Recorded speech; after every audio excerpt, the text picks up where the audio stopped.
So we're on one of these pump boats. We've just left Iloilo, the port behind us there, and we're over to one of the islands here to go to one of the villages to meet with some children. Good morning, thank you.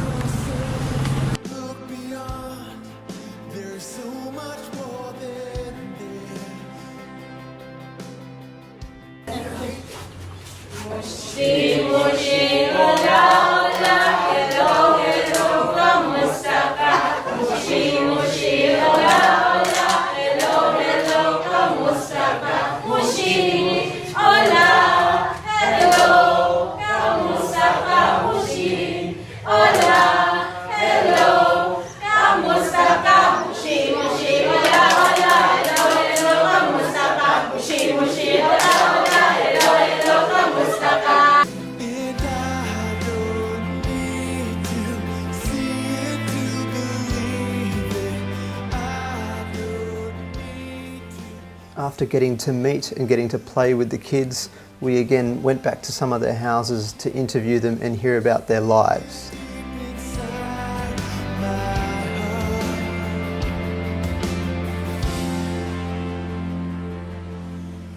So this is the third house today that we're filming at, and again it's just such a privilege to be invited into these people's lives and their houses, and it's so eye-opening and encouraging to see that they don't rely on these material things to live. There's such a strong sense of community in these houses, in these entire villages. For a long time, children in the Philippines have essentially been regarded as second-class citizens with little in the way of rights and opportunities. And yet there is still an unspoken rule that when a child grows up, it is their job to take care of their families, regardless of their skill set or education. So SAO Philippines implements and supports programs that allow children to be educated in areas that we would take for granted. We asked this little girl who sponsored which aspects she had been learning about. Ang pag-training sa amon sa pag naman sa kung ano ang imo himuon nga tsakto kag hindi nga maayo. Diyan kung gahimo kaya sang tsakto ti hindi kaya bad kung gahimo ka sang bad. This girl's situation was probably one of the hardest we heard. She lives in this tiny house with her two brothers, mother and father, in a house with no electricity or power or lighting. Her family's house is so small that it's not actually big enough for her to sleep in. She will help with the chores during the day, yet at night she has to trek a couple of 100 metres across grass and through shrubbery to go and sleep at her grandmother's house. After another humbling, awesome day, we headed back to the hotel and then out to dinner for our last night in Iloilo. Did you like the bell fruit? Try that. Alright, so that's seaweed. I'm going to try some. Apparently you dip it in vinegar. It's a seaweed right there. Okay. They're the tasty part. Here we go. The apple here in the Philippines. Ah, there's that vinegar. Yeah, Philippine apple.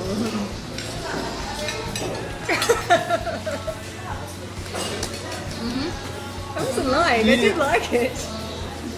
I don't like it.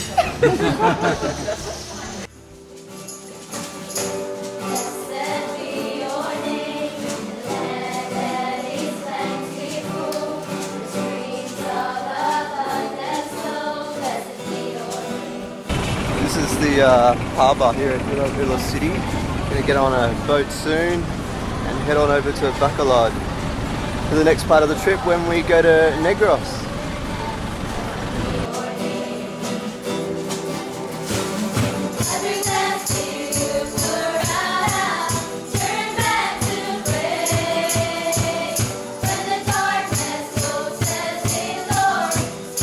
Even within these different provinces, there's a bit of a culture shock getting used to. A few more beggars on the street, and it's also warmer here as well. But yeah, so we're here for the next couple of days.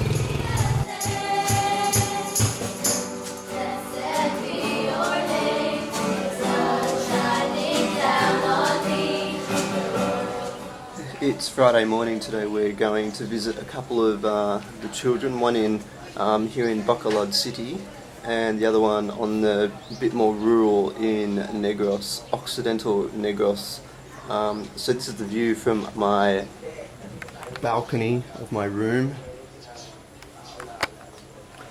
It's another one of those situations where this looks so beautiful and so opulent and resort-like, and literally, you know, a minute outside the door is little shacks and roadside dwellings that, you know, are the size of a child's bedroom, yet entire families live in it. So it's just another one of those things you need to do with and just try and comprehend here, but just can't.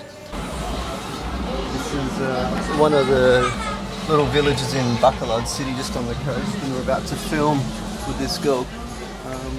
And this is their house just up here on my right.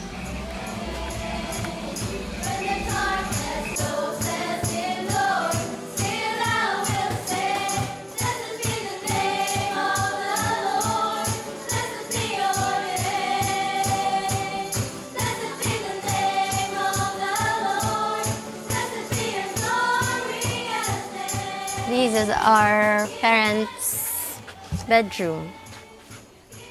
Here my father and my younger brother sleeps, while the folding bed my mother sleeps. This is our dining room. It's a little bit small. This is our comfort room. It got broken when my father was locked inside.